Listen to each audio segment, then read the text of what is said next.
Let us now discuss about subcircuits. Subcircuits are very important aspects of SPICE simulation. What subroutines and functions are for general programming languages, subcircuits do the same function for circuit simulation in SPICE. Take the example of this circuit. This is a half wave rectifier circuit which we have studied and implemented the .cir file and seen its simulation. I would like to bring your focus to this diode D1. Consider diode D1. Diode D1 is a component. It's a default diode which we have used here. Now let us say that you would like to use a power diode with snubber circuit. What it basically means is that a circuit like this. So let me put a resistor and a capacitor across the diode in this fashion. So this RC, we will give it some name as RD and CD, are the diode snubber resistor and capacitor which are put across this diode. So this is a kind of an RC filter which will snub the fast dynamic dV by dt that may appear across the diode and thereby protect the diode from quick deterioration or quick aging. This is a snubber circuit which normally is put for high power diodes and even high voltage diodes. Now this set of three components R, C and D will together form a component, a virtual component called the power diode.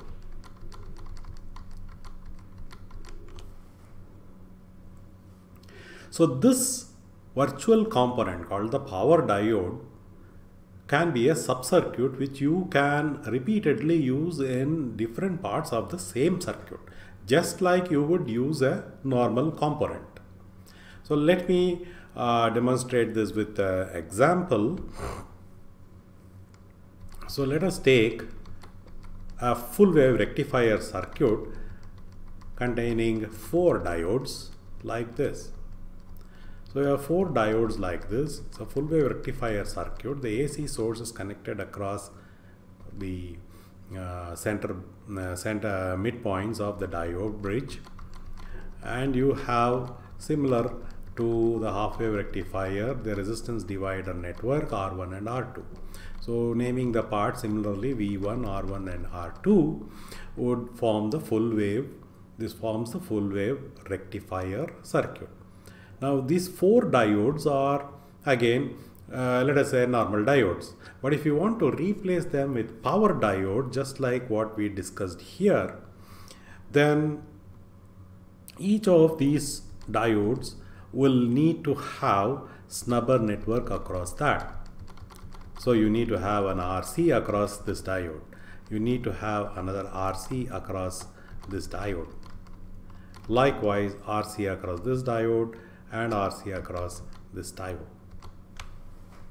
So you will see that very quickly, in no time, the entire circuit will start getting cluttered up with a lot of these other components which actually are not the main focus of the entire circuit. So therefore it is better to club all these into one common block or a common component or a virtual component, and we call that one as, let us say, a subcircuit component. So let us see how we go about building a subcircuit component. So let's say we want to make this into a subcircuit component, this 3 component setup. So let me build. I will again write that in this fashion. So you have an RC and the diode which comes up like this.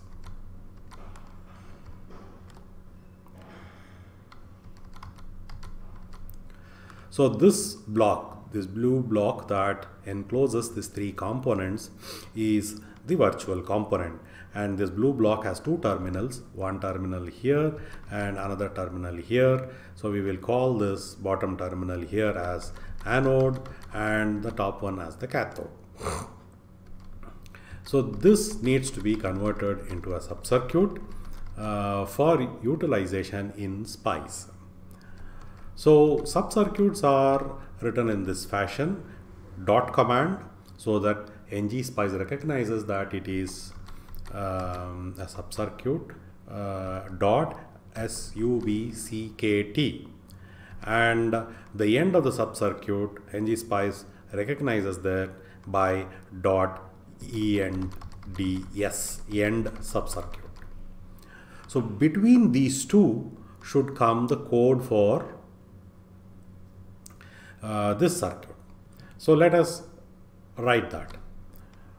So here, after the dot circuit, you should give a name for this component. What is the virtual name for this component? Let us say we can call it as power diode in this case. So let us say power diode. So power diode is the name of this virtual subcircuit component, and it has two terminals, A and K. So we will name it A and K.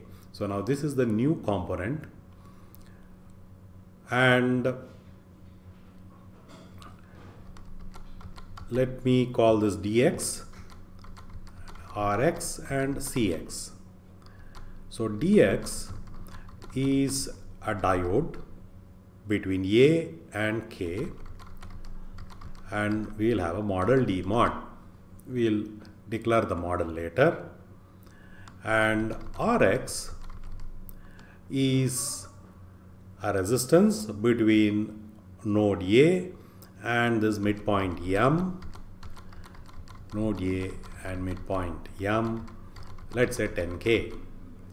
CX is the capacitance from midpoint M to node K, 0.01 microfarad.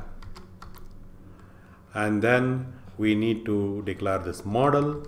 So model D mod, we will say the diode, and you could give the RS of a power diode and CJO junction capacitance 100 PF. So this forms the subcircuit of the power diode. So later, now this can be in your .sub file located there, and then whenever you need to call a power diode, you use this name PWR diode. This is the name of the component, and whenever you are calling it in the main program, every subcircuit should start with the first letter X, because I will show you how that is done. I will now demonstrate to you the process of including and calling a subcircuit. So first we will include the subcircuit in the .sub file and then call in the main netlist. We will use the same example that we have already been studying, the circuit of half-wave rectifier, and we will replace the diode with a power diode, which will be a subcircuit, and then see how it is called and how it is executed. In the work directory for the example 2, we remember that we had refactored the circuit file to have the netlist separately in another file and to have the subcircuit separately in another file. So let us open both the files. I have opened ex02.sub. Now let me type in the subcircuit .subckt power diode between anode and cathode nodes. Then dx between anode and cathode, I'll give it a model D mod, Rx between A and M node 10K, Cx between M node and K cathode node 0.01 microfarads. Then we need to give a model for diode. So dot model D mod D RS 0.01 and CJO 100 picofarads. Then dot end S, end subcircuit. So this way the subcircuit has been completed and typed in, and this is now part of your library of subcircuits in the ex02.sub file. So we will save this. Save. Let us now bring out the netlist. So the netlist is like this. We have seen this before, and this is the netlist of the half wave rectifier. Our focus is this line, the diode line. First, we want to use instead of this model D model, we would like to use this model, power diode model. So if you're calling a subcircuit, the first change is that the first character should be a lowercase x or an uppercase X. The starting character should be an X for that particular component, followed by any alphanumeric character. So let me call it as XD1, and we have to change the model. The model D model for this, the default model which we use, now we need to replace it by the subcircuit name power diode. So let us change it to PWRDIOD, power diode. Now we save this. No change anywhere else. The include points to ex02.sub, which is also right. No change there. So now we are ready to execute. Let us now bring up the terminal window.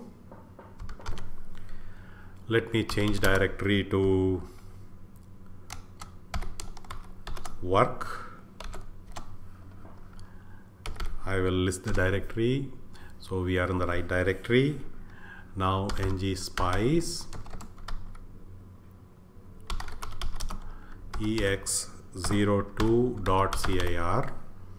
Execute that. You'll see that it is working as expected. You have the half wave rectification. Only now the diode is no longer default diode model, but the subcircuit model. So just to assure ourselves that that is what is actually happening, let me clear the window in the Ngspice environment and do a listing. So when you do a listing, see that's the half wave rectifier circuit, and you have XD1 power diode. So that's what we had made the change, and it is calling dot subcircuit power diode, all these things. So the power diode model has been called subcircuit and then used in the simulation. So this is how a subcircuit is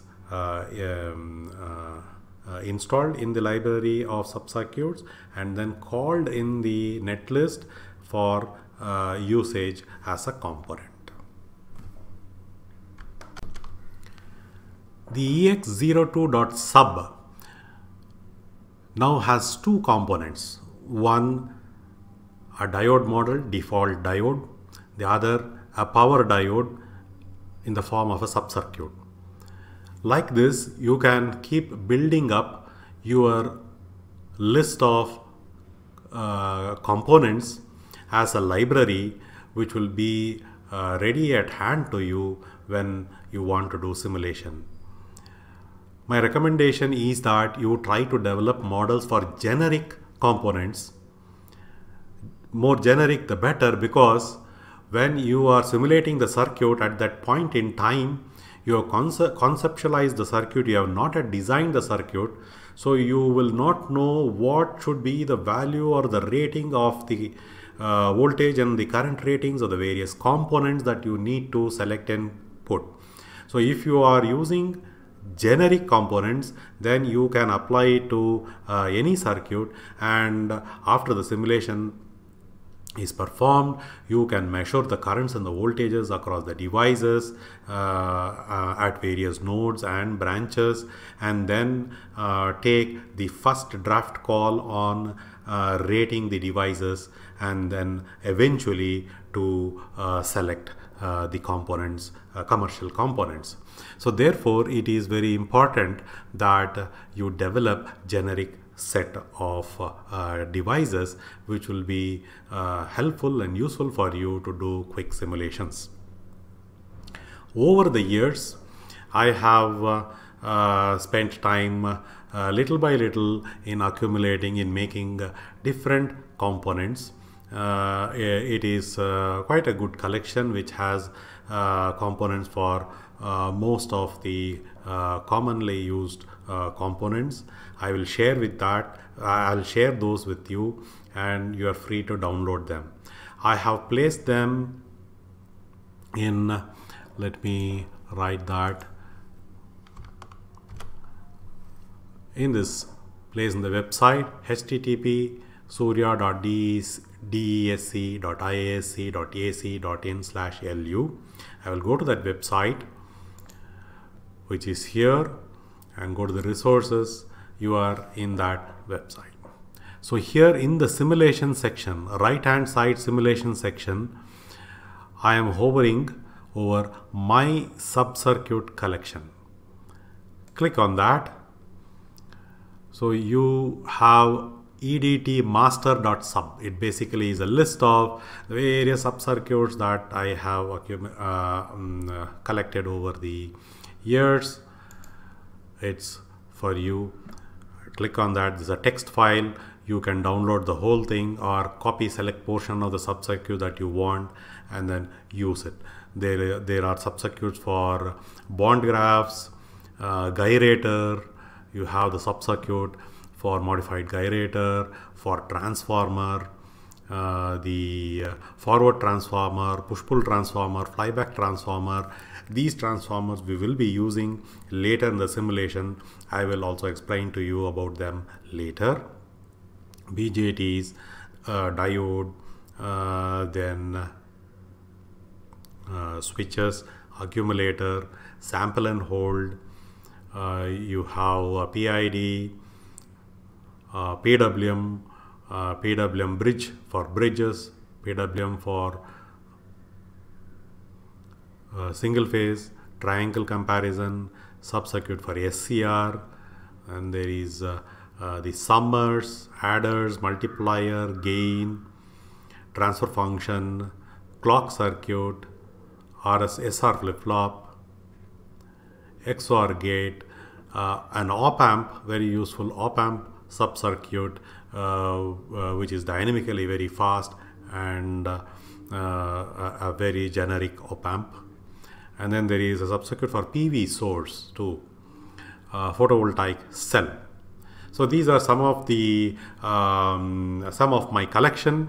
I recommend that you can use it as you will, edit it as you will. It is a free open source.